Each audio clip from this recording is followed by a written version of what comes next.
আসসালামু আলাইকুম। সবাই কেমন আছেন? নিশ্চয়ই ভালো আছেন। তো কিছুদিন আগে আম্মুকে বলেছিলাম আমরা ফুচকা খেতে চাই। এখন অনেকে বলবেন যে ফুচকা তো বাহিরেই পাওয়া যায়। ঘরে বানিয়ে খাওয়ার দরকার কি?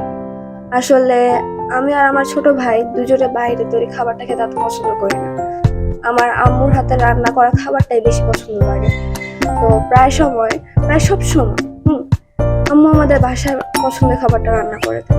তো আমার ছোট ভাইয়ের কাছে আম্মুর হাতের তৈরি করা রান্নার বা খাবারটাই বেশি অনেক মজা লাগে। তো একটা প্রবাদ আছে যে রাধে সে চুলো বাঁধে। তো আমার আম্মুর সেই প্রবাদটাই উদাহরণ।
তো সবশেষে আমি এটাই বলতে চাই যে আমাদের আব্বু আম্মু আমাদের জন্য অনেক কষ্ট করে।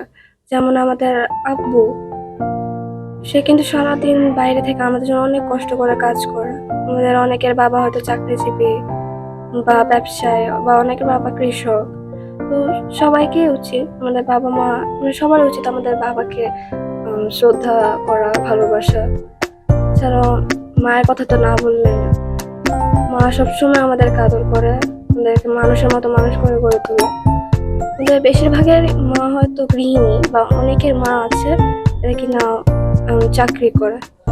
তো তারাও কিন্তু কম খাটে না। হ্যাঁ, সে তার ছেলে মেয়েদের জন্য অনেক কষ্ট করে। তো সবসময় শেষে বলতে চাই, আল্লাহ যেন আমার আব্বু আম্মুকে ভালো রাখে, সবার আব্বু আম্মুকে ভালো রাখে। তো আমার আম্মুর বানানো ভিডিওটা যদি আপনাদের ভালো লাগে তো সবাই সাবস্ক্রাইব করে দিবেন, লাইক করে দেবেন ও কমেন্ট করে দেবেন, যাতে আমার আম্মু আরো বেশি উৎসাহিত হয়, আরো ভিডিও বানাতে পারে। আল্লাহ হাফেজ, আসসালামু আলাইকুম। সবাই খেয়াল রাখবেন।